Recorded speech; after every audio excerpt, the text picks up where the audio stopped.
પરીક્ષિત મહારાજ ગંગાજીના કિનારે પધાર્યા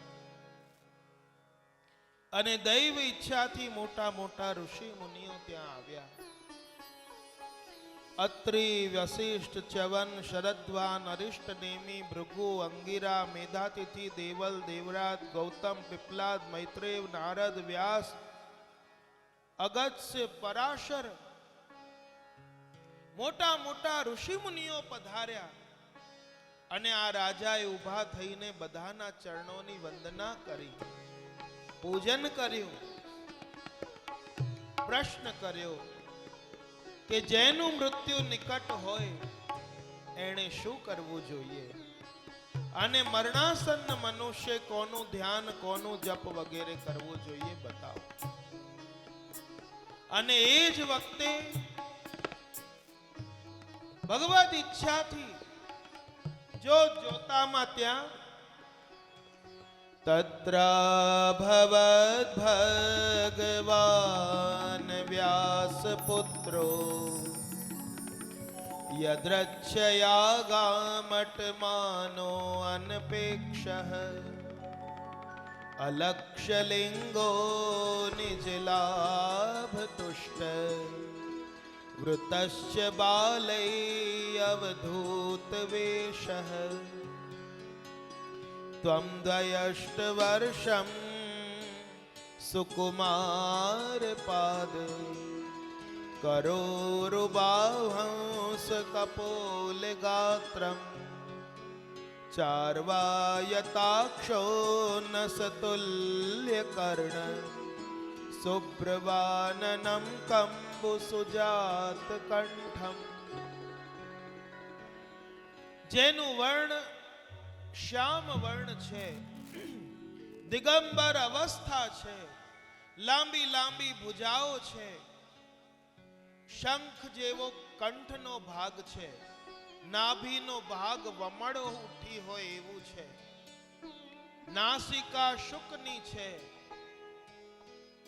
ઘુંઘરાલા કેશ છે, 16 વર્ષની આયુ છે, મુખમાં ભાગવતજીના પાઠ છે. એવા શુકદેવજી મહારાજ ત્યાં અચાનક બધાની મધ્યમાં પ્રગટ થયા. બોલો શુકદેવજી મહારાજ કી જય. શુકદેવજી મહારાજ કી જય. શુકદેવજી મહારાજ કી જય. તત્ર અભવદ, માનો કે અભવદ ક્રિયા ત્યાં પ્રગટ થયા છે. અને માનો જ્યારે પધાર્યા અને પાછળ પાછળ સ્ત્રીઓ બાળકોના ટોળા હતા અને એમણે જોયું કોઈ ગાંડો માણસ જઈ રહ્યો છે. પ્રિયજનો, હંસ જ્યારે ચાલે છે ત્યારે એની ચાલ એવી સુંદર લાગે, તો જ્યારે પરમહંસ ચાલીને આવતા હોય એમની ચાલ કેવી સુંદર હોય. અને આજે જ્યારે શુકદેવજી મહારાજ પધાર્યા ત્યાં જ બેઠેલા જેટલા પણ ઋષિ મુનિઓ હતા બધા પોતાના સ્થાનેથી ઊભા થઈ ગયા. ત્યાં સુધી કે એમના પિતા વ્યાસજી બેઠા હતા અને વ્યાસજી બી ઊભા થઈ ગયા. વ્યાસજીના પિતા પરાશરજી બેઠા હતા, પરાશરજી બી ઊભા થઈ ગયા. એમણે એમ ન જોયું કે આ તો મારો પુત્ર છે, આના માટે થોડી ઊભા થવાય. એમણે દાદાએ એમ ન જોયું આ મારો પૌત્ર છે, એના માટે થોડી ઊભા થવાય. પણ શુકદેવજીનો પ્રતાપ એવો હતો, એમનું સ્વરૂપ એવું દેદીપ્યમાન હતું કે ત્યાં બેઠેલા બધાને બધા ઊભા થઈ ગયા. બધાએ જય જયકાર કર્યો. બોલો શુકદેવજી મહારાજ કી જય. અને આ શુકદેવજી મહારાજ બિરાજ્યા, બધાએ એમનું પૂજન કરી લીધું. અને ત્યારબાદ રાજા પરીક્ષિત ધીરેથી એમના ચરણો પાસે ગયા. એમણે એમનું પૂજન કર્યું અને જે પ્રશ્ન 2 હતા એ પૂછ્યા. આ ઋષિઓને એ જ ફરીથી એમને પૂછ્યા કે જેનું મૃત્યુ નિકટ હોય એણે શું કરવું જોઈએ અને મરણાસન્ન મનુષ્ય કોનું ધ્યાન, કોનું જપ, કેવી રીતે સાધના કરવી એ બધું મને આપ બતાવો. અને આ સુખદેવજી મહારાજને બે પ્રશ્ન કર્યા. મહાપ્રભુજી આજ્ઞા કરે છે કે સુખદેવજી મહારાજ સુખ તો છે જ, પણ સાથે સાથે મહાદેવજીનું સ્વરૂપ પણ છે. અને કુર્મ પુરાણનું આ પ્રમાણ વલ્લભાધીશે પણ લીધું છે કે ભાગવત કથાના વક્તા પરમ વૈષ્ણવ હોવાના કારણે શંકર જ છે. કારણ કે સુખદેવજીમાં પણ શિવાંશ છે. અને પ્રભુના ગુણ ક્યારે પણ સાધારણ વ્યક્તિ ગાઈ શકતી નથી. અને ભગવદીય હોય એ જ એનું ગાન કરી શકે છે. માટે સુખદેવજી પરમ વૈષ્ણવ છે. અને આ બધું થયું જે ઘટના કહો કે લીલા કહો, આ બધું દૈવ ઈચ્છાથી થયું છે. જો પરીક્ષિત મહારાજ ઋષિનો અપરાધ ન કરતા તો એમને શ્રાપ ન મળતો. શ્રાપ ન મળતું તો વૈરાગ્ય ન આવતું. વૈરાગ્ય ન આવતું તો ઘરનો ત્યાગ ન કરતા. ઘરનો ત્યાગ ન કરતા તો ગંગા કિનારે ન આવ્યા હોત. ગંગા કિનારે ન આવ્યા હોત તો સુખદેવજી ન મળ્યા હોત. અને સુખદેવજી ન મળ્યા હોત તો પછી ભાગવત કેવી રીતે આવ્યું હોત? તો મહાપ્રભુજી કહે છે આ બધું ભગવદ ઈચ્છાથી જ થયું છે. અને આ બે પ્રશ્નોની સાથે જ પ્રથમ સ્કંધને અહીં વિરામ આપ્યો. બોલો કૃષ્ણ કનૈયા લાલ. એક રીતે બે પ્રશ્ન કર્યા અને બીજી રીતે જોઈએ તો રાજાએ 12 પ્રશ્ન પૂછ્યા. શ્રવણ વગેરે કર્મ 5 પ્રકારના છે. અને એનાથી વિપરીત વિષયનો જે પ્રશ્ન કરે છે એ કર્મો પણ 5 પ્રકારના છે. તો આમ કર્મ કેટલા થયા? 10 પ્રકારના. અને કર્તા 2 પ્રકારના છે. કયા? કે જે જીવન જીવી રહ્યો છે એ, અને બીજું જે મરણની તૈયારી કરી રહ્યો છે એ. તો એક એક કર્તાના 10 કર્મ એટલે કે 2 કર્તા અને 10 કર્મ એટલે કે 12. ગણતરી કરતા 20 કર્મ થાય કે એક એક કરતા એટલે કે 10 કર્મ આના 10 કર્મ એના. પરંતુ બંને કર્તાઓના 5 વિપરીત કર્મો સાથે સંબંધ નથી. એટલે કે જીવન જીવી રહેલા કર્તાના કર્મોનો સંબંધ એ મરણાસન્ન કર્તાના કર્મો સાથે નથી. અને એ જ પ્રમાણે મરણાસન્ન કર્તાના કર્મો સાથે જીવન જીવી રહેલા કર્તાના કોઈ એ કર્મોનો સંબંધ નથી. માટે બંને કર્તાઓના 5-5 કર્મ મળીને 12 થાય. આમ 12 પ્રશ્ન કર્યા. અને એક રીતે જોઈએ તો 2 જ પ્રશ્ન કે જેનું મૃત્યુ નિકટ હોય એણે શું કરવું, અને મરણાસન્ન મનુષ્ય કોનું ધ્યાન કોનું જપ વગેરે કરવું. આની સાથે અહીં પ્રથમ સ્કંધને વિરામ આપ્યો. અને મહાપ્રભુજી અહીં પ્રથમ સ્કંદના વિવરણ પછી કારિકા રૂપે વાણી રૂપી પુષ્પાંજલિ સમર્પિત કરે છે. આદ્ય સ્કંદસ્ય વિવૃત્તિ શ્રી કૃષ્ણ ચરણાંબુજે નિવેદિતા અતિ યત્નેન વાક પુષ્પાંજલિ રુજ્વલા. કે પ્રથમ સ્કંદનું વિવરણ કરવા માટે ઉજ્જવલ વાણી રૂપ પુષ્પાંજલિ ઘણા પરિશ્રમથી તૈયાર કરી અને શ્રી કૃષ્ણ ભગવાનના ચરણ કમલમાં નિવેદિત કરી છે. એ મહાપ્રભુજી કારિકામાં લખે છે.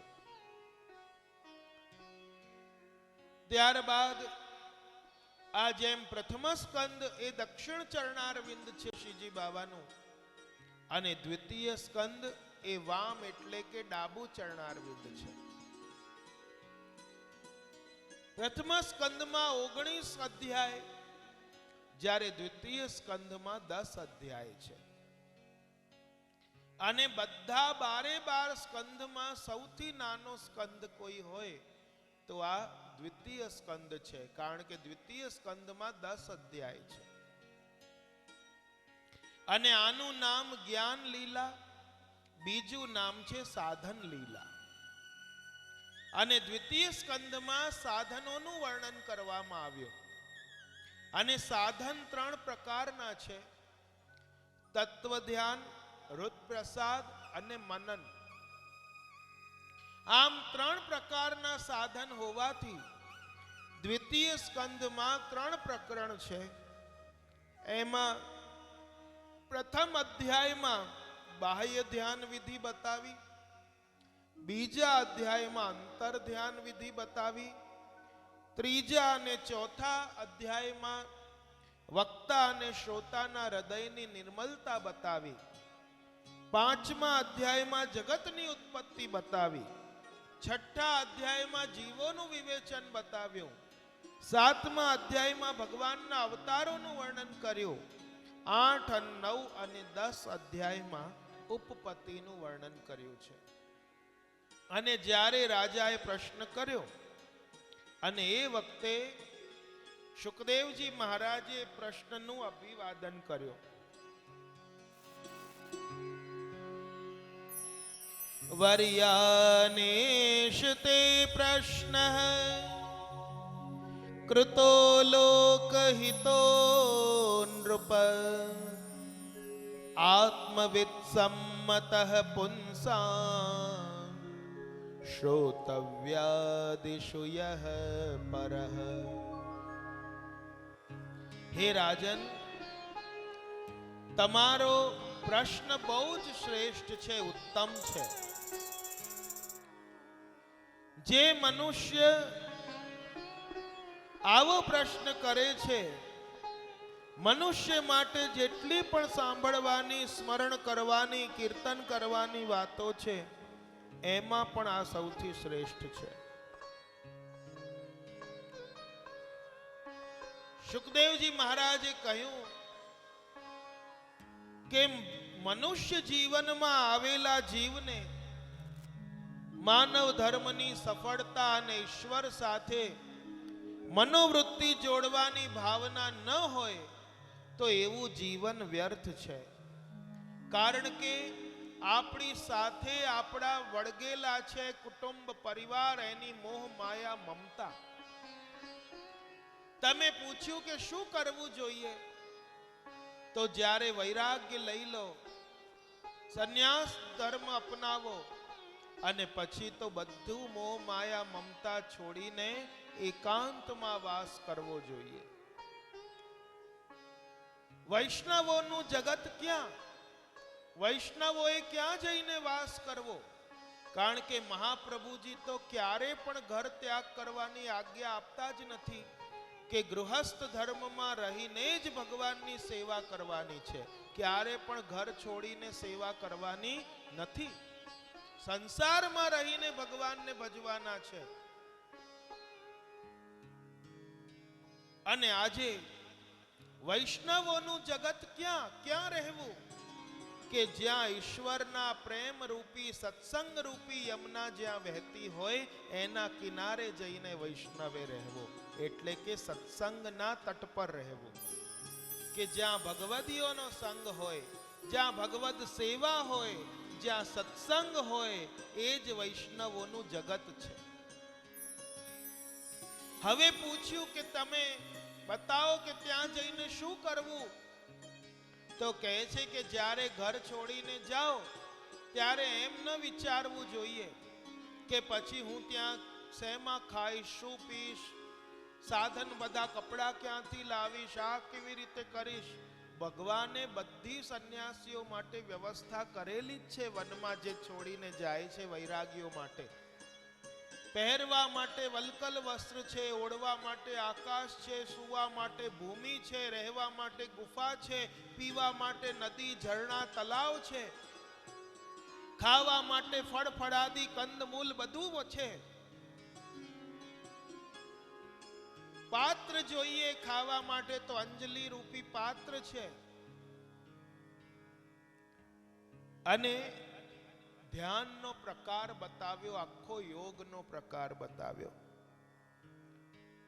કે ઈડા અને પિંગલા બે નાડી વચ્ચે સુષુમ્ના નાડી દ્વારા મૂલાધાર ચક્રમાંથી ઉપાડીને ક્રમવાર ષટભેદન કરીને બ્રહ્મરંધ્ર સુધી લઈ જવાનું. એનાથી અમુક સિદ્ધિઓ પ્રાપ્ત થાય છે. આખો યોગનો પ્રકાર બતાવ્યો. અને એમાં ઠાકુરજીના આખા અંગનું નહીં, કોઈ એક એક અંગનું ધ્યાન ધરવું. જેમ કે પ્રભુના નેત્ર, તો જ્યાં સુધી એ નેત્ર હૃદયમાં સ્થિર ન થાય ત્યાં સુધી નેત્રમાંથી એ ધ્યાન હટવું જોઈએ નહીં. પછી નેત્ર સ્થિર થાય, પછી નાસિકા, પછી અધર, પછી કંઠ, પછી વક્ષસ્થળ, હસ્ત, એવી રીતે એક એક અંગનું ધ્યાન ધરતા આખું સ્વરૂપ એનું ધ્યાન ધરવું અને હૃદયારૂઢ કરવું, અને એ સ્વરૂપ સ્થાયી થઈ જાય છે, પછી ક્યાંય પધારતું નથી. આખો યોગ માર્ગ બતાવ્યો. ત્યારબાદ કોનું ધ્યાન ધરવું, કોનું ભજન કરવું? તો કહે છે કે બ્રહ્મ તેજની કામના હોય અને બ્રહ્માનું ભજન કરવું. ઇન્દ્રિયોની કામના વાળાએ ઇન્દ્રનું ભજન કરવું. લક્ષ્મીની કામના વાળાએ માયાદેવીની ઉપાસના કરવી. તેજની કામના વાળાએ અગ્નિની ઉપાસના કરવી. પ્રજાની કામના વાળા પ્રજાપતિને ભજે. સ્વર્ગની કામના વાળા 12 આદિત્યોને ભજે. દ્રવ્યની કામના વાળા વસુને ભજે. સ્ત્રીની કામના વાળા ઉર્વશીને, દીર્ઘાયુ રહેવાની ઈચ્છા વાળા અશ્વિની કુમારોને, શત્રુને મારવાની ઈચ્છા વાળા મૃત્યુદેવને, રૂપની ઈચ્છા વાળા ગંધર્વોને, વિદ્યા પ્રાપ્તિ માટે મહાદેવજીની, દાંપત્ય જીવનમાં પરસ્પર પ્રેમ રહે માટે પાર્વતીની, વંશ પરંપરા વધતી રહે માટે પિતૃઓની, શ્રાદ્ધ તર્પણ વગેરે પિતૃઓની ઉપાસના કરવી. પણ જે નિષ્કામ રહેવા ઈચ્છે છે, જેને કોઈ જાતની કામના નથી, અને એણે તો માત્ર ને માત્ર ભગવાન શ્રી કૃષ્ણનું ભજન કરવું, સ્મરણ કરવું. કારણ કે સર્વદેવ નમસ્કારમ કેશવમ પ્રતિગચ્છતિ, કે બધા દેવને અલગ અલગ કરેલા નમસ્કાર એ સીધા ઠાકુર કૃષ્ણજીને જઈને પહોંચે છે. માટે જો તમે એક એક દેવને ન ભજી શકો તો ખાલી એક કૃષ્ણને ભજવાથી બધા દેવોની સેવા એક કૃષ્ણના જ સ્મરણમાં બધા દેવોનું સ્મરણ થઈ જાય છે. માટે અન્યાશ્રય ન કરતા અનન્ય આશ્રય એક ઠાકુરજીનો કરો, કૃષ્ણનો એક આશ્રય કરો, અને એમાં સર્વદેવની પૂજા આપમેળે આવી જાય છે. અને અલગ અલગ ભજીએ, માનો કે આપણને વિશ્વાસ નથી ઠાકોરજીમાં, આ કામ માટે તો આ દેવ જ હોય, આ કામ માટે તો આ દેવ જ હોય, આ કામ માટે તો આ દેવ જ હોય, માટે આપણને વિશ્વાસ નથી. જેમ કોઈ પતિવ્રતા સ્ત્રી હોય અને પોતાના પતિને છોડીને અન્ય પાસે ભટકે અને અન્ય પાસે કંઈ યાચના કરે તો એના પતિને ગમે કે હું છું તો બીજા પાસે કેમ જાય છે તો યાચના કરવા? એવી રીતે આપણા પતિ ઠાકોરજી છે, ગોરધનધર છે, અને આપણા વિવાહ ઠાકોરજી સાથે બ્રહ્મ સંબંધ વખતે થઈ ગયા છે. એમાં અગ્નિ અને લગ્ન હોય, એમાં અગ્નિની સાક્ષી હોય, તો અહીં કોની સાક્ષી છે? વલ્લભ રૂપી અગ્નિ, એમની સાક્ષી અને તુલસી દળની સાક્ષીમાં આપણે વચન લીધું છે કે કૃષ્ણ મારા પતિ છે. તો એમને છોડીને પછી અન્યને કેમ ભજીએ? બધા દેવ, બધા જ આપણા વડીલથી પણ વડીલો છે, બધા દેવ છે, માટે બધાને નમસ્કાર કરવાના. પછી બીજા દેવને જોઈને મોઢું ન બગાડાય, તો એમાં પણ અપરાધ પડે. સર્વદેવ નમસ્કારમ, પણ બધા દેવને કરેલા નમસ્કાર ક્યાં પહોંચે છે? કૃષ્ણને. માટે કરવું પડે તો ભલે કરવું, પણ મન તો એ ઠાકુરજીમાં જ રાખવું કે આજે અમારા પરંપરાથી આ ચાલતું આવ્યું છે માટે કરીએ છે, પણ હે પ્રભુ મારો આશ્રય દ્રઢ તો આપમાં જ છે, માટે હું આપને છોડીને ભજવું પડે છે, માટે ભજીએ છે, પણ એક દ્રઢ આશ્રય તો આપનો છે. માટે હું કાયમ ઉદાહરણ આપું કે આપણે 7 દિવસના 7 દેવતા બનાવી દીધા કે સોમવારે કામ કરાવવું હોય તો અહીં લોટો ચડાવો, મંગળવારે કરવું હોય તો અહીં કરો, બુધવારે કરવું હોય તો અહીં કરો, શુક્રવારે અહીં, શનિ આવે તો એમાં સિંદૂર તેલ ચડાવો, આ કરો તે કરો. તો 7 દિવસના 7 દેવ નથી ભજતા, 7 દિવસના તમે નોકર બનાવી દીધા એ દેવોને કે મંગળવારે આ કામ કરશે, બુધવારે મારું કામ આ કરશે, અને પાછો કોઈ કે આ ના કરે એને જા, તો એને છોડી દેવાના પાછા કે આ મારું કામ નથી કરતા, તો બીજાને પકડવા. કહેવાનો આશ્રય કે આપણો આશ્રય એ દ્રઢ હોવો જોઈએ. બાકી તો આપણો આશ્રય પ્રેત જેવો થઈ ગયો છે, ભટકતો ફરતો. કોઈ વાંસડો નથી મળ્યો આપણને બેસવા માટે. અને આ રીતે સર્વદેવ નમસ્કારમ કેશવમ પ્રતિગચ્છતિ. ત્યારબાદ કહે છે કે જેના કાન ભગવાનની કથા નથી સાંભળતા, એ કાન કેવા છે? સાપના દર જેવા છે. જે નેત્ર પ્રભુના દર્શન નથી કરતા, એ નેત્ર તો મોર પીછામાં પણ નેત્ર દોરેલું હોય છે, પણ એ નેત્ર જોઈ નથી શકતું, ખાલી શોભાનું હોય છે. તો જે નેત્ર પ્રભુના દર્શન નથી કરતા, એ નેત્ર ખાલી શોભાના છે. જે હાથ સેવા નથી કરતા, એને મળદાના હાથ સમજવા જોઈએ. જે પગ સેવા નથી કરતા, દર્શન કરવા માટે નથી દોડતા, જે કથા સાંભળવા નથી દોડતા, તો સદકાર્ય કરવા માટે નથી દોડતા, તો એ તો ઝાડ જેવા માનવા જોઈએ, જળ જેવા. અને આ જ વાત તુલસીદાસજીએ માનો આ જ વાતનો અનુવાદ કર્યો હોય એવી રીતે એમની ચોપાઈમાં પણ મળે છે.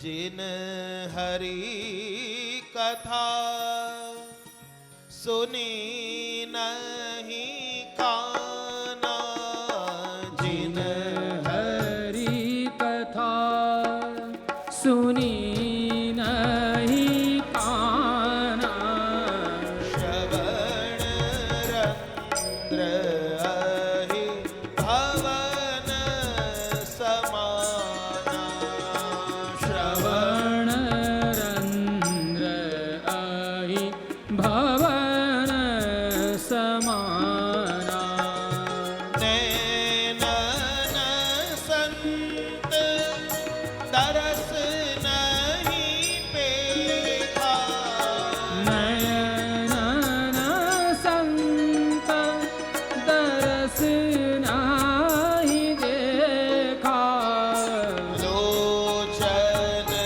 મોર પંખ તર લેખા, લોચન મોર પંખ પર લેખા, જીન હરિ ભગતિ હૃદય નહીં આની, જીન હરિ ભગતિ હૃદય નહીં આની, જીવત શબ સમાન સોઈ પ્રાણી, જીવત સબ સમાન સોઈ પ્રાણી, જો નહીં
સુની નહીં કાના જીન હરી કથા સુની નહીં કાના શ્રવણ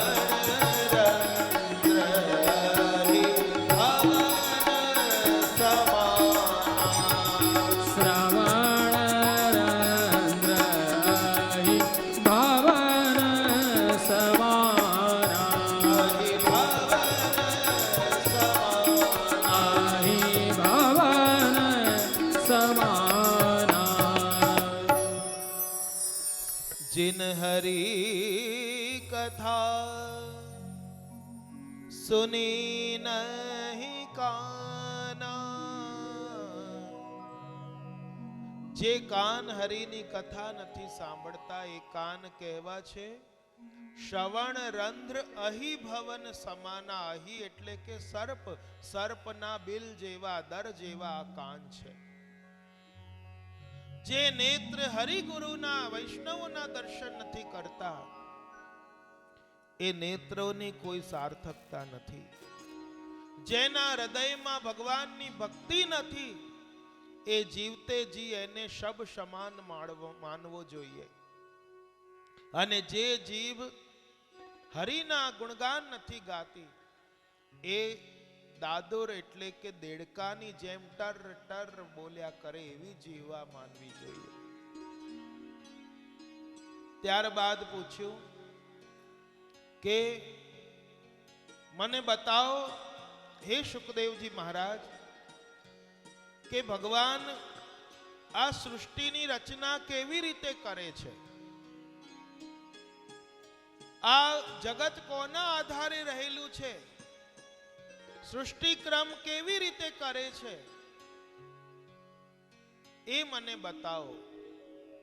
અને જ્યારે આ ભગવદ વિષયક પ્રશ્ન કર્યો અને દ્વિતીય સ્કંદના 4થા અધ્યાયમાં શુકદેવજી મહારાજે મંગલાચરણ કર્યું છે. આગળના 3 અધ્યાયમાં જ્યારે પ્રશ્ન કર્યો તો કહેવાનો પ્રારંભ કર્યો તો મંગલાચરણથી કરવું જોઈએ, પણ એમણે મંગલાચરણ ત્યાં ન કર્યું, અહીં કર્યું. કેમ? કારણ કે આગળ કોઈ ભગવદ વિષયક પ્રશ્ન પૂછ્યો જ નથી કે મનુષ્યનું મૃત્યુ નિકટ હોય શું કરવું, મરણાસને શું કરવું. પણ હવે ભગવદ વિષયક પ્રશ્ન પૂછ્યો તો અહીં જ્યાં સુધી આપણને કોઈ વિનંતી ન કરે ભગવાનના ગુણગાન કહેવાની ત્યાં સુધી આપણે એને ભગવદ ગુણગાન કહેવા જોઈએ નહીં. આ એટલા સરળ નથી, એટલા સસ્તા નથી કે આપણે ગમે ત્યાં આપણો પોથો ખોલીને બેસી જઈએ.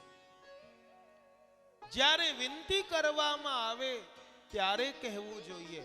તો અહીં વિનંતી કરી કે ભગવાન આ સૃષ્ટિ ક્રમ કેવી રીતે રચે છે બતાવો, અને અહીં એમણે મંગલાચરણ કર્યું. ઋષિકેશ ભગવાનનું સ્મરણ કર્યું, કારણ કે બુદ્ધિના પ્રેરક ભગવાનનું સ્મરણ કરીને શુકદેવજીએ આ 4થા અધ્યાયમાં 12 થી 18 સુધીના 7 શ્લોકમાં ભગવાનને નમન કર્યું. 19 થી 23 સુધીના 5 શ્લોકમાં ભગવાનનું મહાત્મ્ય બતાવ્યું અને 24મા શ્લોકમાં પોતાના પિતા વ્યાસજીને વંદન કર્યા છે. નમઃ પરસ્મૈ પુરુષાય ભૂયસે સદુદ્ભવ સ્થાન નિરોધ લીલયા ગૃહિત શક્તિ તૃતીયાય દેહિના અંતઃ ભવાયાનુપલભ્ય વર્તમને.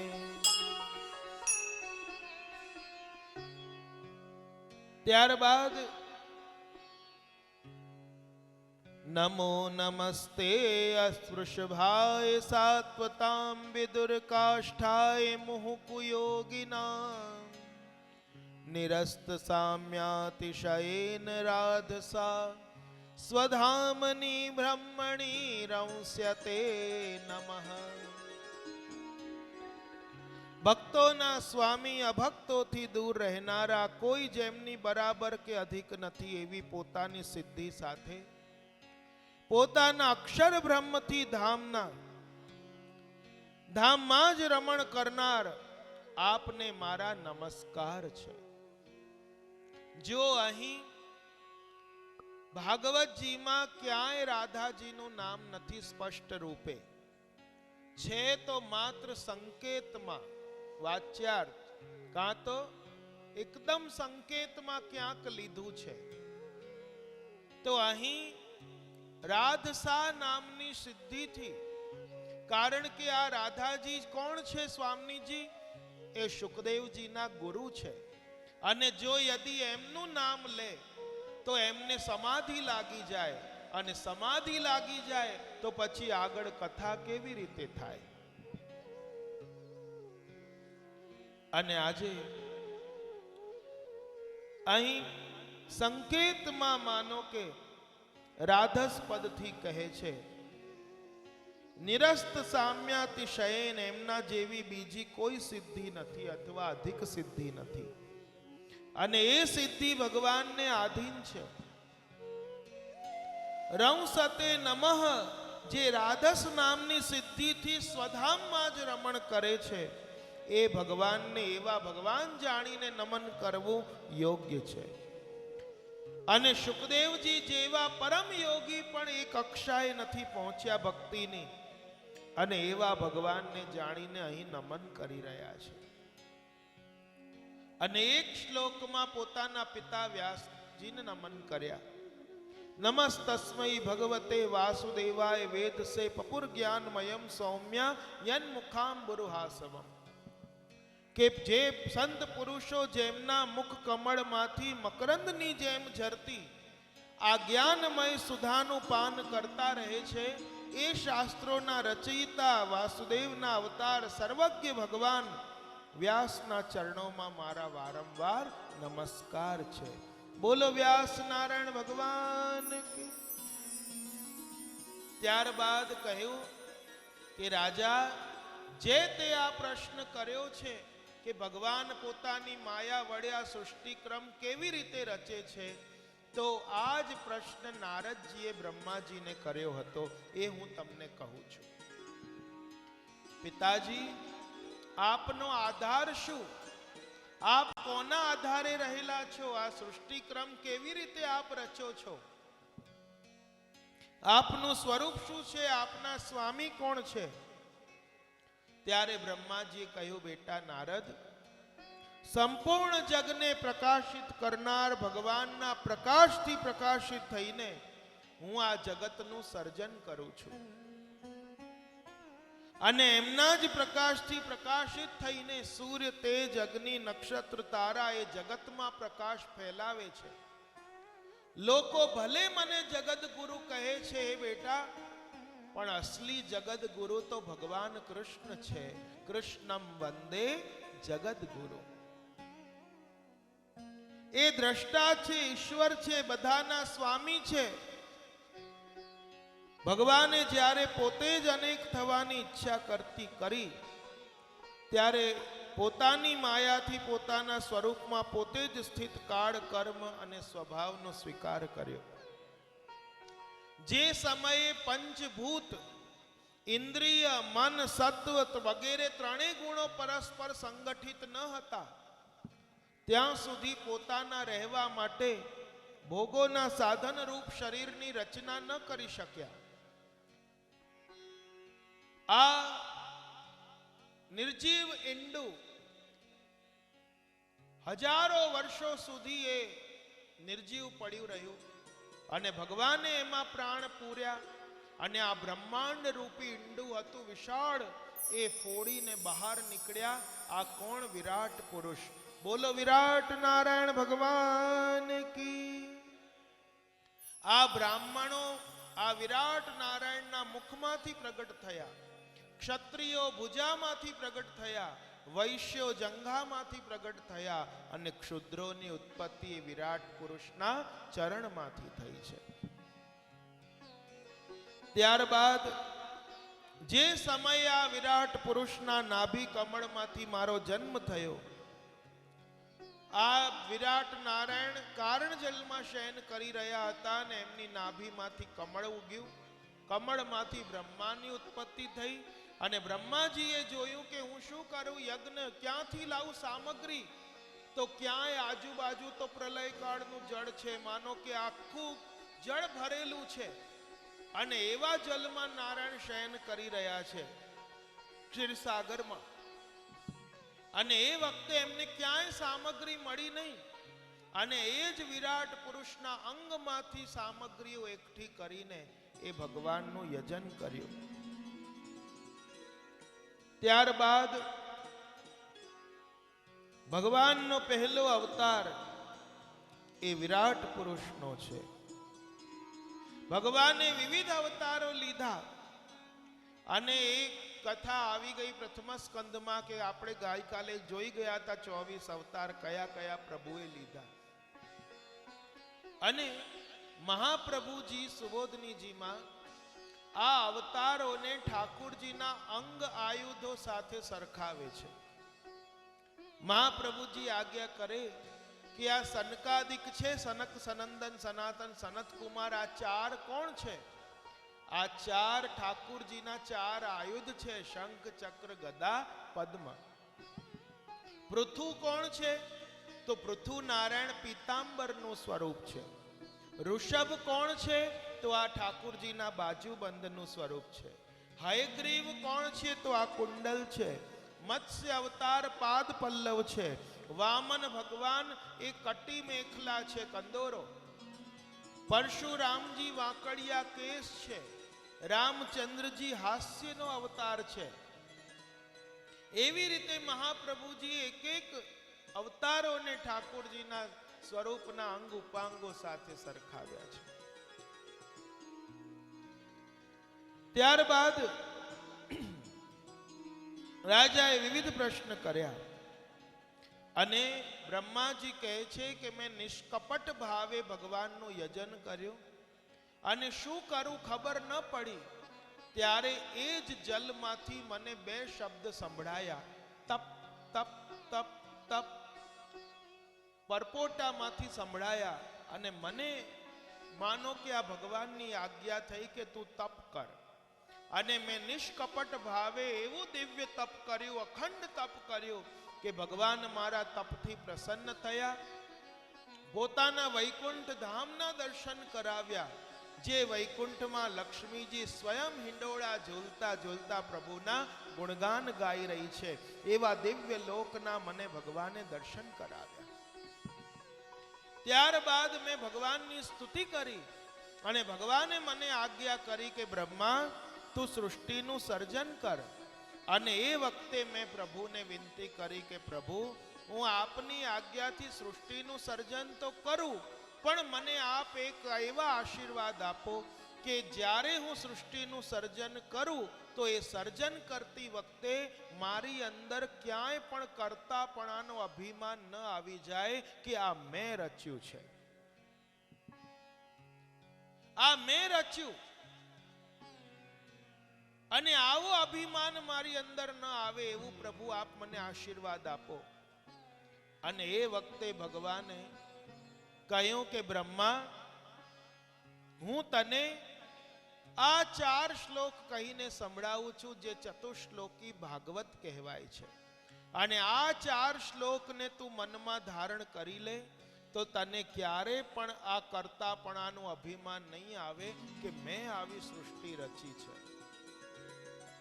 અને આ 4 શ્લોક એ જ મૂળ ભાગવત છે જેને ચતુશ્લોકી ભાગવત કહેવાય છે. અને આ જ 4 શ્લોક ભગવાને બ્રહ્માજીને કહ્યા, બ્રહ્માજીએ નારદજીને કહ્યા, નારદજીએ વ્યાસજીને કહ્યા, વ્યાસજીએ પછી એ સમાધિમાં દર્શન કરીને અને એનો પછી વિસ્તાર કર્યો, જે 18,000 શ્લોકના રૂપમાં થઈ ગયો. અને એમણે પછી શુકદેવજીને કહ્યું અને શુકદેવજીએ રાજા પરીક્ષિતને કહ્યું. તો આ મૂળ 4. અને ઘણીવાર કહું કે જેમ ગાય તો દૂધ આપે ને, તો 2-3 લીટર આપે, પણ ઘેર ઘેર પહોંચતા એ 10-15 લીટર થઈ જાય. કેમ કે પછી થોડું જમનાજીની કૃપા જોઈએ ને, એમાં જળ ભળે અને એ પછી દૂધ 3 લીટર માંથી 10 લીટર થઈ જાય. એવી રીતે આ મૂળ તો 4 શ્લોકનું ભાગવત છે, પણ એનો વિસ્તાર 18,000 શ્લોકમાં થઈ ગયો. અને આ 4 શ્લોકનું પાઠ કરવાથી સંપૂર્ણ ભાગવતજીનો પાઠનું ફલ મળે છે. આવ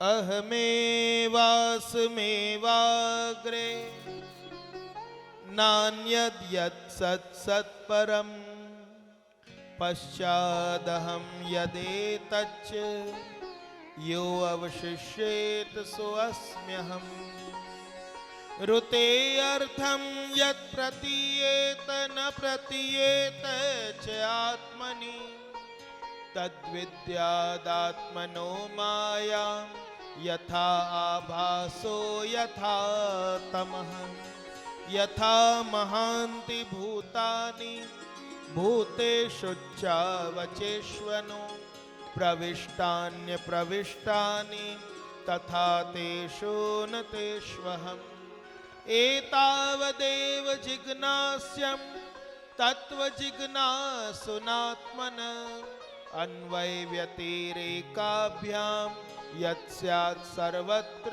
સર્વદા. આ 4 શ્લોક કહીને સંભળાયા.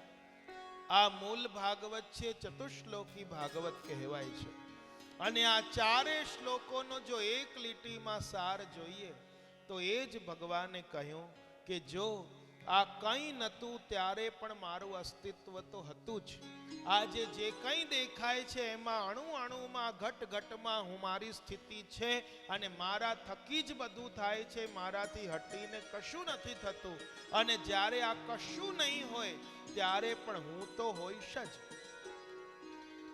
એટલે કે આદિ મધ્ય અંત ત્રણેયમાં હું પોતે છું, અને મારાથી જ થાય છે, મારાથી મારી કૃપા વગર કશું થતું નથી. બસ આ વાત તું ધારણ કરી લે તો તને ક્યારે પણ કરતાપણાનો અભિમાન નહીં આવે કે આ મેં કર્યું મેં કર્યું. જે કંઈ થાય છે ભગવદ કૃપા ભગવદ ઈચ્છાથી થાય છે. અને આ રીતે ચતુશ્લોકી ભાગવતનો ઉપદેશ આપ્યો. ત્યારબાદ ભાગવતજીના 10 લક્ષણ બતાવ્યા. અત્ર સર્ગો વિસર્ગશ્ચ સ્થાનમ પોષણમ ઉતયઃ મન્વંતરેશાનું કથા નિરોધો મુક્તિ આશ્રય. આ ભાગવતજીના 10 લક્ષણ છે. નિરાકાર બ્રહ્મ એ સાકારનો સ્વીકાર કર્યો, એ ક્રિયાને માનો સર્ગ લીલા કહેવાય છે. બ્રહ્મમાંથી બ્રહ્માજી અને દેવતાઓની ઉત્પત્તિ થઈ, એ વિસર્ગ લીલા છે. બ્રહ્મે બ્રહ્માજી અને દેવતાઓને ઉત્પન્ન કર્યા, એના પછી રહેવા માટે જે સ્થાન આપ્યું એ સ્થાન લીલા છે. ઉત્પન્ન થયેલા જીવોની વૃદ્ધિ અને પોષણ કરવું એ પોષણ લીલા છે. પોષણ પામેલા જીવો જે રીતે નિર્વાહ ચલાવે એ ઉતિ લીલા છે. જીવન જીવનારાઓમાં સત્વ ગુણ આવે અને એના માટે એમને સદાચારનો માર્ગ સૂચવવો આ મન્વંતર લીલા છે. સદાચાર અને ભક્તિ જાગૃત થાય એ ઈશાનું કથા છે. ઈશને અનુસરનારાઓની કથા, ભગવાનના ભક્તોની કથા. ભક્તિ દ્વારા ભગવાન સાથે તાદાત્મ્ય સંબંધ સાધવો અને લૌકિક બાબતો પર અસંગ કરવો એ માનો કે નિરોધ લીલા છે, જે 10મ સ્કંદ કહેવાય. ભગવાન સાથેના તાદાત્મ્યથી આત્મ સ્વરૂપને જાણવું એનું નામ છે મુક્તિ લીલા. અને જીવાત્મામાં બ્રહ્મ લીન થવું એનું નામ છે આશ્રય લીલા. આ રીતે આ 10 લક્ષણ એ તૃતીય સ્કંદથી દ્વાદશ સ્કંદ સુધી શરૂ થાય છે. જ્યારે આગળના 2 સ્કંદ અધિકાર લીલા અને જ્ઞાન લીલા, સાધન લીલા. આ વિરાટ પુરુષને નર કહેવાય. અને આ નરે પોતાના રહેવા માટે જે સર્જન કર્યું જલનું, એનું નામ નાર પડ્યું. અને એ જ નર પોતાના દ્વારા ઉત્પન્ન કરેલા નારમાં પોણ્યો, માટે એ નારાયણ કહેવાયો. બોલો નારાયણ ભગવાન કી.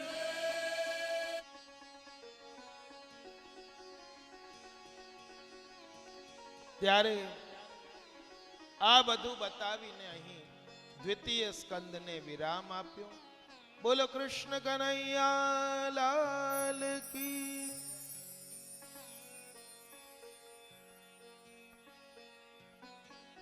તૃતીય સ્કંદ એ સર્ગ લીલા છે. 33 અધ્યાય છે. સર્ગ બે પ્રકારના છે, દેવ સર્ગ અને આસુર સર્ગ. જ્યાં સદગુણોની સાથે આનંદ અનુભૂતિ પ્રાપ્તિ હેતુ અને આનંદ પ્રદાન હેતુ જે સૃષ્ટિ ઉત્પન્ન કરવામાં આવે છે એ દેવ સર્ગ કહેવાય છે. અને એનાથી વિપરીત જે સૃષ્ટિમાં માત્ર ને માત્ર ઇન્દ્રિયોની તૃપ્તિ એ જ મુખ્ય સાધન હોય એને આસુર સર્ગ કહેવામાં આવે છે. તો 33 અધ્યાયમાંથી પ્રથમ 19 અધ્યાયમાં આસુરી સૃષ્ટિનું વર્ણન કર્યું અને પછીના 14 અધ્યાયમાં એ દેવ સૃષ્ટિનું વર્ણન કર્યું. એમ 33 અધ્યાય આ તૃતીય સ્કંધમાં છે. આ સર્ગ અને વિસર્ગ લીલા એટલે કે તૃતીય સ્કંદ અને ચતુર્સ્કંદની લીલા, એના મુખ્ય વક્તા મૈત્રેયજી છે અને મુખ્ય શ્રોતા વિદુરજી છે. મહાપ્રભુજી ભાગવતાર્થ પ્રકરણમાં આજ્ઞા કરે છે કે આ બે સ્કંદ માત્રના શ્રવણથી, આ ખાલી બે જ સ્કંદ, ત્રીજો અને ચોથો સર્ગ અને વિસર્ગ લીલાના શ્રવણ માત્રથી વિદુરજી કૃતકૃત્ય થઈ ગયા, ધન્ય ધન્ય થઈ ગયા, પોતાની જાતને સંભાળી ન શક્યા. તો જે જીવ સંપૂર્ણ દ્વાદશ સ્કંદનું શ્રદ્ધાથી શ્રવણ કરે છે તો એ જીવ કેવો ધન્ય બની જાય કે જે બે સ્કંદના શ્રવણથી ધન્ય બની ગયા, તો સંપૂર્ણ દ્વાદશ સ્કંદનું જે પાન કરે તો એ જીવને કેવી ધન્યતા પ્રાપ્ત થાય. અહીં મુખ્ય 3 શ્રોતા વક્તા જોવા મળે છે કે શુકદેવજી રાજા પરીક્ષિતને કહી રહ્યા છે, સૂતજી શૌનકજીને કહી રહ્યા છે અને મૈત્રેયજી વિદુરજીને કહી રહ્યા છે. પણ મુખ્ય કોણ છે? મૈત્રેયજી અને વિદુરજી. હે શુકદેવજી મહારાજ, આપે એમ કહ્યું હતું કે વિદુરજીએ ગૃહ ત્યાગ કર્યો, ન છોડી શકાય એવા સ્વજનોને છોડ્યા, તીર્થયાત્રા કરવા ગયા. આ બધી અમને લીલા બતાવો. ત્યારે કહે છે કે આ એ સમયની વાત છે કે કૌરવોએ જુગાર રમ્યું જ્યારે દ્યુત, અને એમાં છલથી પાંડવોનું બધું જીતી લીધું. ત્યાં સુધી દ્રૌપદીના વસ્ત્રહરણ કર્યા, દ્રૌપદીને પણ જીતી લીધી અને વનવાસ આપ્યો. અને વનવાસ ભોગવીને આવ્યા, 1 વર્ષનો અજ્ઞાતવાસ ભોગવ્યો. અને એ ભોગવીને આવ્યા અને ત્યારે પછી કહ્યું કે હવે અમારા 5 ભાઈઓને બીજું કશું નથી જોઈતું, રહેવા માટે 5 ગામ આપી દો કે જેથી અમે 5 વહેંચી લઈશું. અને એ વખતે દુર્યોધને કહ્યું કે 5 ગામ તો શું, 100 ની અણી જેટલી જગ્યા પણ તમને નહીં મળે, અને જો તમારે જોઈતી હોય તો યુદ્ધ કરીને લઈ લો. જ્યારે આવી વાત કરવામાં આવી ને એ વખતે દ્વારકાધીશને તેડાવવામાં આવ્યા કે પ્રભુ પધારો, અમારું સમાધાન કરો. અને પાંડવોનું પ્રિય કરવા માટે દ્વારકાધીશ પધાર્યા હસ્તિનાપુર. અને એ વખતે દુર્યોધનને થયું કે દ્વારકાધીશ પધાર્યા છે અને પોતાના ઘરે ભોજનનું આમંત્રણ આપ્યું 56 ભોગ મેવા તૈયાર કર્યા પ્રભુને અરોગાવા. અને પ્રભુએ જોયું કે આ 56 ભોગ તો નથી, પણ અહીં એક એક ભોગમાં અહંકાર ભરેલો છે. અને માટે પ્રભુ ક્યારે પણ અહંકાર જ્યાં હોય એ સામગ્રી અરોગતા નથી. એમને તો ભાવથી કોઈ 2 દાણા મિશ્રીના ધરી દે ને તો પણ એમને તૃપ્તિ થઈ જાય છે. પણ અહંકારથી ધરેલો, અભિમાનથી ધરેલો કે આજે જો ગર્વથી કે મેં ધર્યું છે ભગવાનને, તો એ પ્રભુ ક્યારે અરોગતા નથી. અને બીજી બાજુ વિદુરજીને ત્યાં સૂકી ભાજી અરોગ્યા, પણ દુર્યોધનના મેવાનો ત્યાગ કર્યો છે. અને એ વખતે તો જાણે છે વિદુરાણીની દશા કેવી થઈ ગઈ. જેમ બ્રજભક્તોના ભોજનના પદમાં આપણે ત્યાં આવે છે, जैसे लता पवन वश द्रुम सो छूटत फिर लपटायरी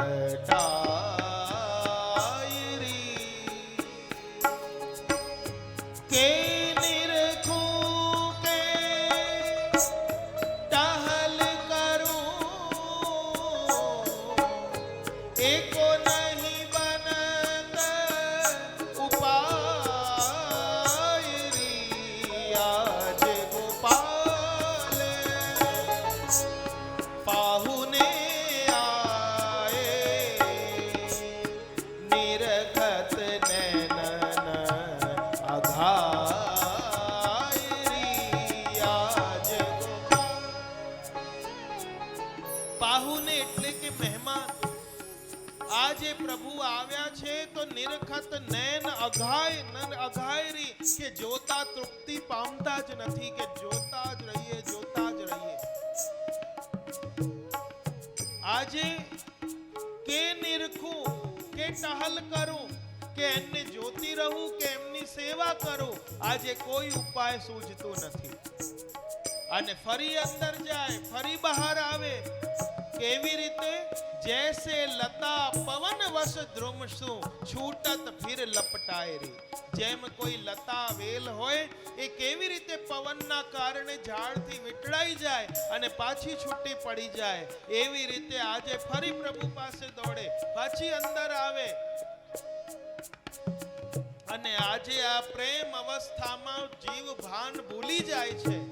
અને આજે કઈ નતું તો કેળા હતા, તો કેળા એનું ફળ તો ફેંકે ને છોતરા છોતરા ઠાકોરજીને આરોગ આવે. આ બાજુ વિદુરજી આવ્યા. અરે આ વિદુરાણી શું કરી રહ્યા છો? આ છોતરા આરોગ આવી રહ્યા છો, કેળા આરોગ આવ્યા નહીં. વિદુરજી, જે સ્વાદ આમના છોતરામાં છે તમારા કેળાના ફળમાં નથી.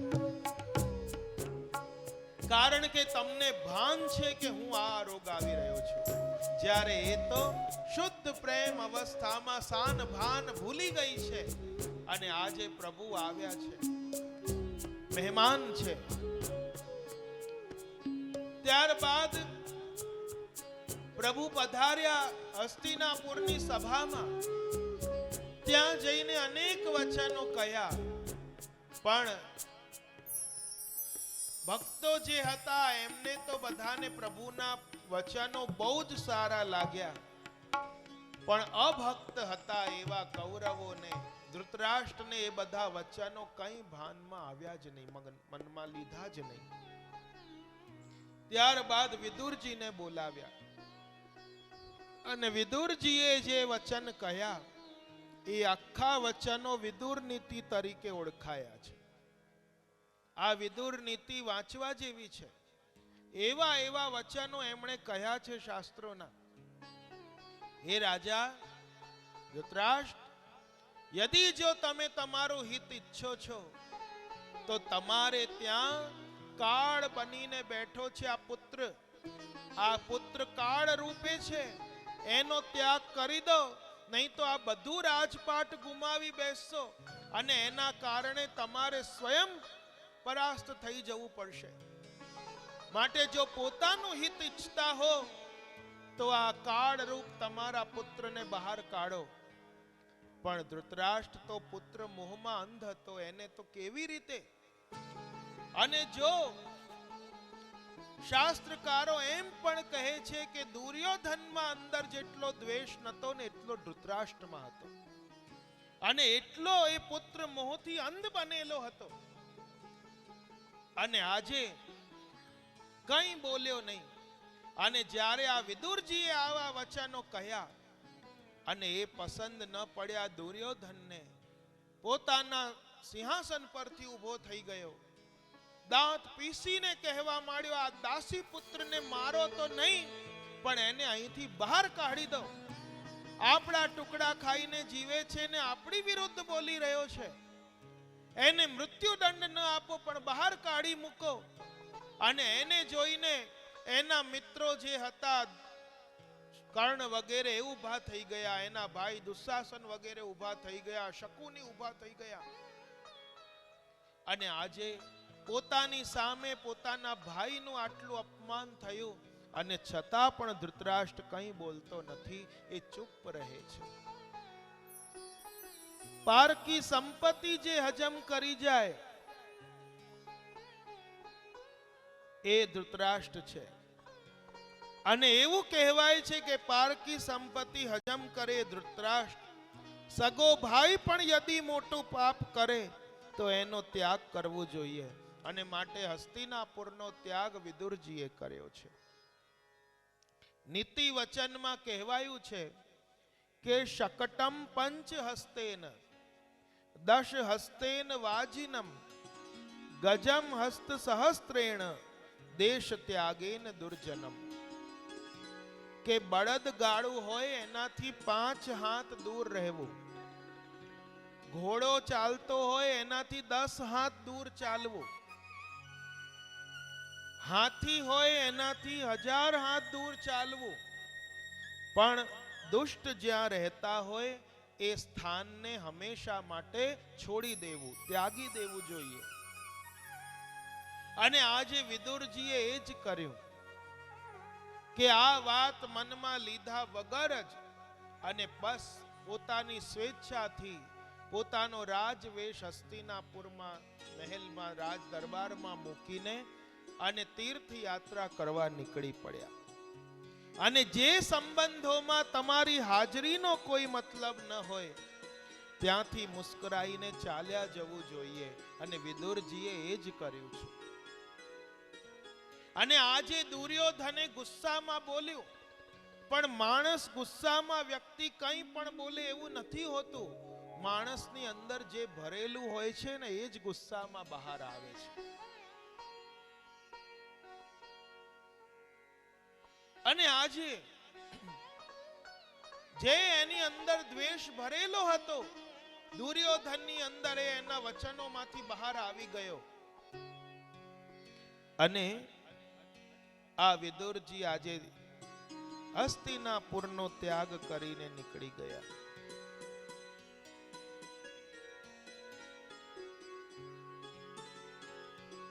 તીર્થયાત્રા કરતા કરતા, અનેક તીર્થોનું સેવન કરતા કરતા આજે માનો યમુનાજીના તેડા આવ્યા. અને યમુનાજીની કૃપા વગર કોઈ પણ જીવ એ બ્રજમાં પ્રવેશ કરી શકતો નથી. અનેક તીર્થોનું સેવન કરતા કરતા આજે યમુનાજીના કિનારે એટલે કે બ્રજમંડલમાં ગયા. માટે તો આપણા ભક્તો ગાતા હોય છે, આવ્યા શ્રી યમુનાજીના નોતરાને મારે જાવું છે, ઓ મારે જાવું છે બ્રજ પરદેશ રે, આજ કોઈ રોકો નહીં.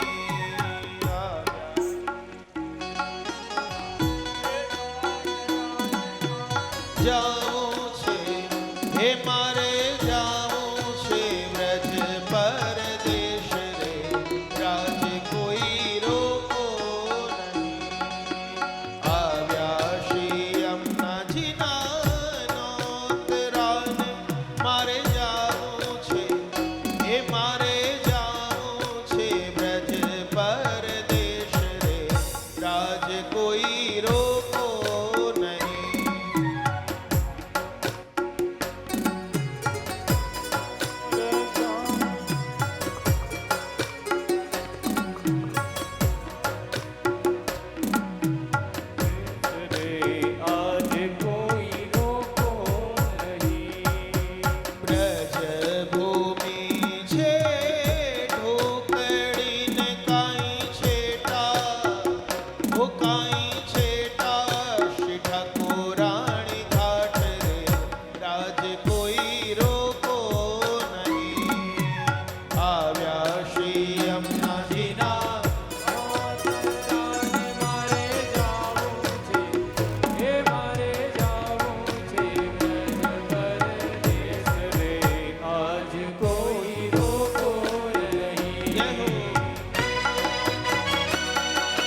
આજ કોઈ રોકો નહીં.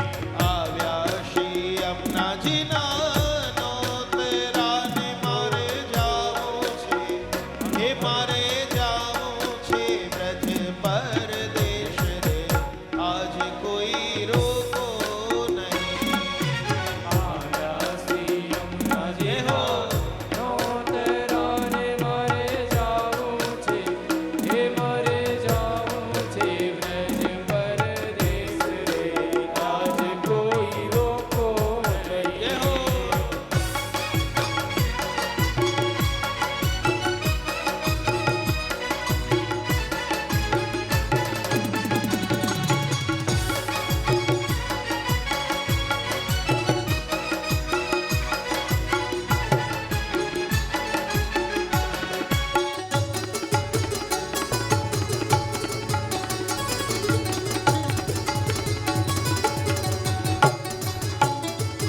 નાવમાં બેસીને અમે ચાલ્યા ને કાંઈ પહોંચ્યા, હે કાંઈ પહોંચ્યા શ્રી ઠાકોરાણી ઘાટ રે, આજ કોઈ રોકો. નાવમાં બેસીને અમે ચાલ્યા પહોંચ્યા, હે કાંઈ પહોંચ્યા શ્રી ઠાકોરાણી ઘાટ રે, આજ કોઈ રોકો નહીં. નોતરાને મારે જાવું છે, હે મારે જાવું છે બ્રજ પરદેશ રે, આજ કોઈ રોકો નહીં.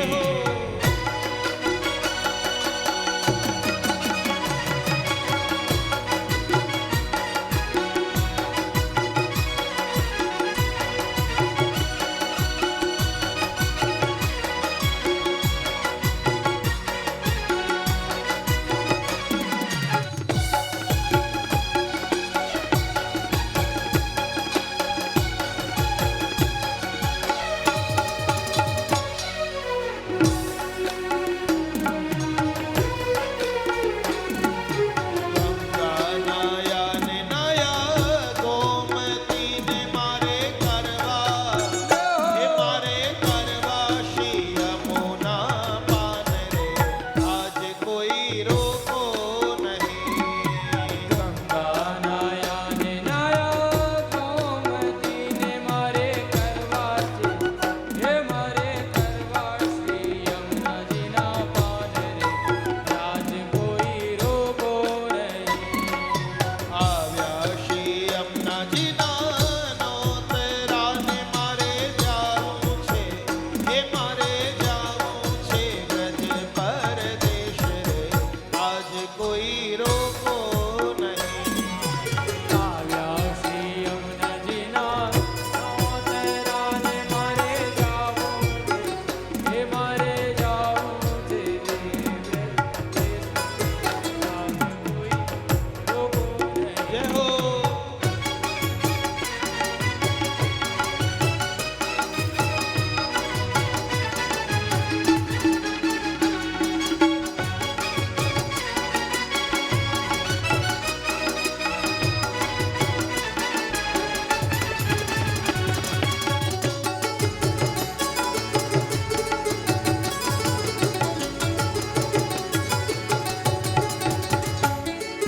વિશ્રામ ઘાટના ચોકમાં વિરાજે, અવિરાજે બાળ સ્વરૂપ રે, આજ કોઈ રોકો નહીં. વિશ્રામ ઘાટના ચોકમાં વાળે હે કાંઈ વિરાજે શ્રી બાળ સ્વરૂપ રે, આજ કોઈ રોકો નહીં. આવ્યા શ્રી યમુના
માયા લગાડી મોરારી રે ધીરે માયા લગાડી મોરારી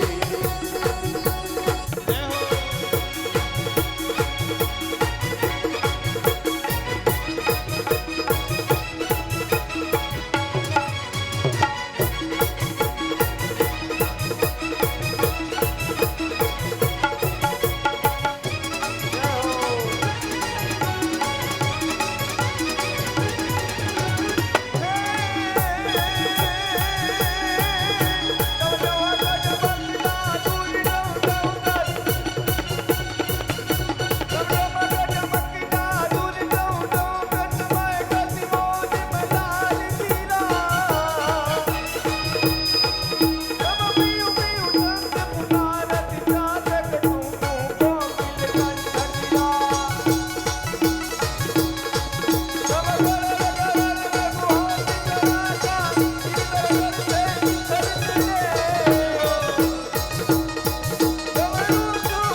उदासी रचाते हुए ओ दादा तेरा श्याम देखा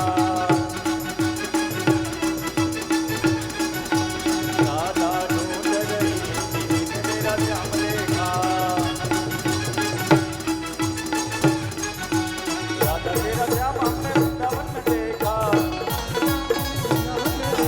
वृंदावन में देखा हमने वृंदावन में देखा रात रचाते हुए ओ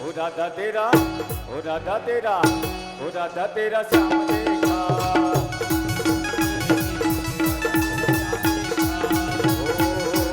दादा तेरा श्याम हमने रतिपुरा में देखा दादा तेरा श्याम हमने रतिपुरा में देखा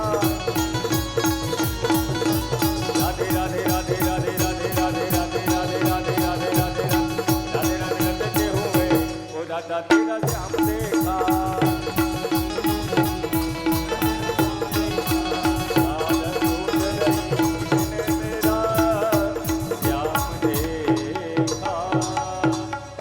બોલો શ્યામ સુંદર શ્રી અમરે મહારાણી જી કી જય.